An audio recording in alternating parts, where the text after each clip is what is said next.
आज मुख्यमंत्री नायब सिंह सैनी ने नारायणगढ़ में महारा Haryana non stop Haryana Jan Ashirwad rally को संबोधित किया।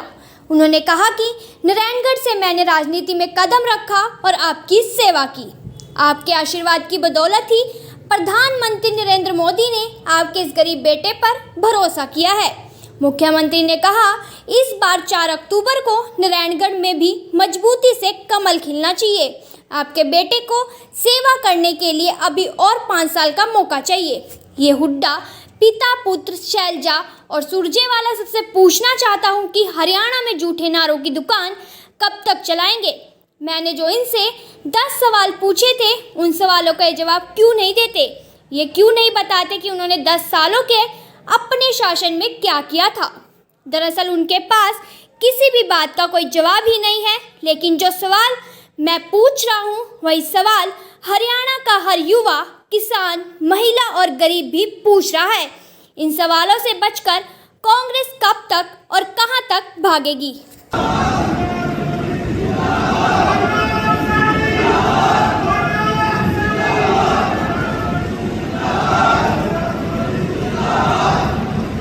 ये आवाज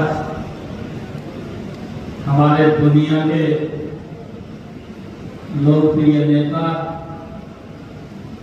भारत के यशस्वी प्रधानमंत्री आदरणीय नरेंद्र मोदी जी को ये सुनाई देनी चाहिए।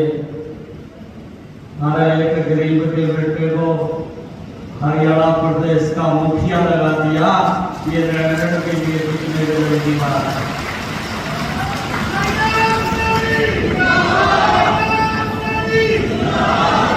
वो ऐसा व्यक्तित्व है जिसने इस देश को दुनिया का नंबर 1 देश बनाने का लगातार काम कर रहा है।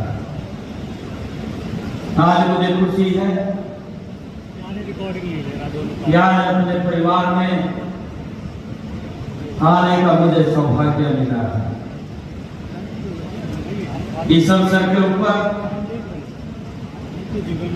हरियाणा सरकार ने हमारे परिवहन मंत्री आदरणीय सिंह गोयल जी, जो अभी विचार रख रहे थे,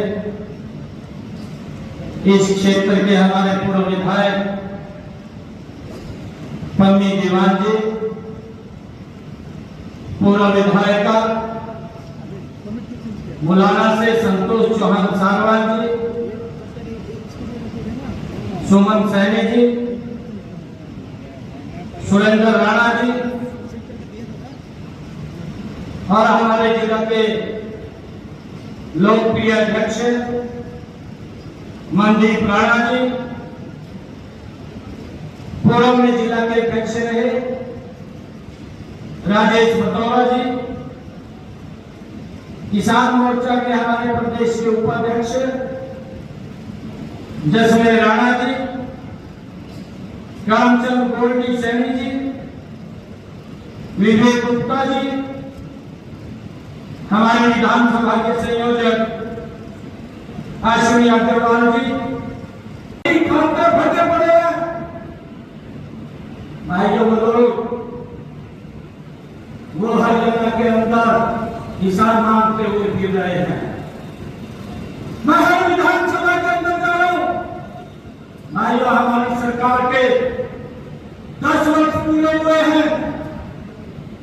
मैं हर विधानसभा के अंदर जहां पर भी जाता हूं, वहीं पर मैं वहां के लोगों को उस क्षेत्र के अंदर हमारी 10 वर्ष की सरकार ने क्या क्या काम किए हैं, उसका ब्यौरा वो जनता के बीच में रख रहा हूं। और भाइयों, ये तो मैं रख रहा हूं जो हमने काम किए हैं। मैं उन लोगों को भी कह रहा हूं, मगर हमने 10 साल पहले मुख्यमंत्री 2014 में पहले इन्होंने भी तो कुछ किया होगा, किया नहीं किया।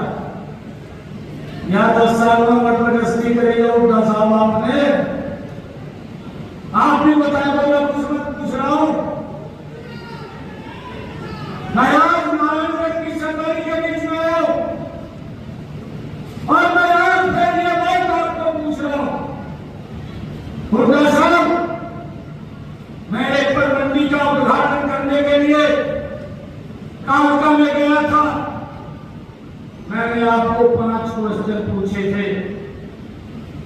आप तो हिसाब मांगते घूम रहे हैं।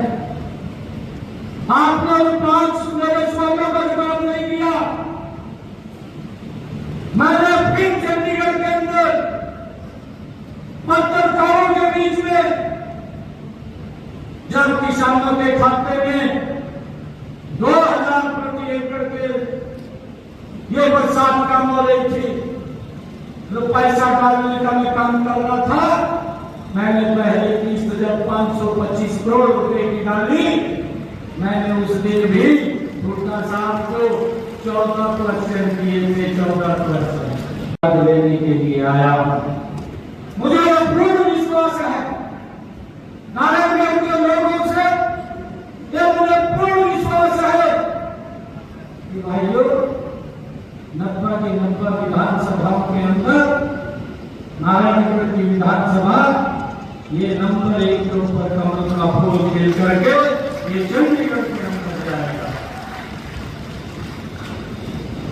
भाइयों इसके लिए आगे प्रधानमंत्री जी को आश्वस्त करते हो।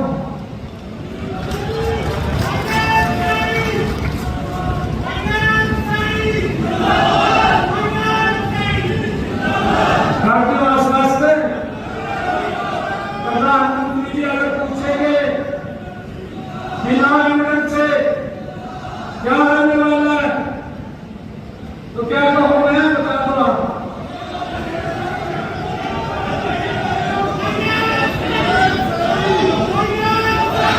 मैं बोल दूंगा ये कमल का फूल खिलने वाला है 4 तारीख को नारायणगढ़ से। भाई आज मैं आप लोगों का आशीर्वाद लेने के लिए आया हूं और मैं आप लोगों को बताना चाहता हूं, कई बार लोग बोलते हैं, मैं जब मिलता हूं लोगों को, मेरे को आकर के लोग बोलते हैं कि आपको समय कम मिला और मिलना चाहिए था। मैंने 5 साल का और कार्यक्रम पढ़ा और ये समय आपके हाथ में है, ये समय आपने देना है। और हमने कहा है ये हमारी सरकार मिशन मोड के अंदर फैसले ले रही है और भाइयों इन फैसलों का हरियाणा के गरीब, हरियाणा के किसान, हरियाणा के युवा, हरियाणा के महिला भाइयों हर वर्ग ने इन फैसलों को सर माथे पर उठा करके स्वागत किया है। मुझे ये बड़ा फख्र है कि आज मैं अपने परिवार के बीच में ये आपका बेटा एक साधारण परिवार के अंदर जन्मा बेटा भाइयों आज हरियाणा के एक से बढ़कर के एक फैसले ले रहा है। ये नरेंद्र मोदी जी की भाइयों आशीर्वाद का परिणाम है कि हमने हरियाणा प्रदेश के अंदर एक नई दिशा पर तय किया है। पीढ़ी निकल जाती है, जितनी टूट जाती है, लहर नहीं बन पाता। और आपके प्रधानमंत्री ने एक गरीब परिवार के बेटे के ऊपर एक किसान परिवार का गरीब बेटा इतना बड़ा विश्वास कर दिया कि हरियाणा प्रदेश की जिम्मेदारी दे दी। इस बात को ध्यान सुनिए, नरेंद्र मोदी को तो इतनी देखने की जरूरत न पड़े। मैं पूरे अम्बाला वासियों को ये बात कहना चाहता हूं क्योंकि अम्बाला में होती रही है, जिलाध्यक्ष के रूप में रहा, यहां काम किया है, 4 की 4 विधानसभा की सीटें आप लोगों ने देने का काम किया था। आज आपका बेटा आप लोगों से भाई अम्बाला की 4 की 4 सीटें मांग रहा है, आप देने का काम करिए और मैं विश्वास दिलाता हूं किसी के सम्मान को कम नहीं आने देगा। भाइयों किसी के सम्मान को कम नहीं मिलने दूंगा। आप अपनी जिम्मेदारी को समझते हुए आइए अपने बेटे के सम्मान को बढ़ाने का काम करें। ये सम्मान मेरा नहीं है, ये सम्मान जो यहाँ सरदारी बैठी है, जो सरदारी नहीं भी आई है, ये सम्मान उन सब लोगों का है। ये मेरा सम्मान नहीं है, आप लोगों का सम्मान। अरे प्रधानमंत्री जी ने आप लोगों को पूरी तरह विश्वास किया है।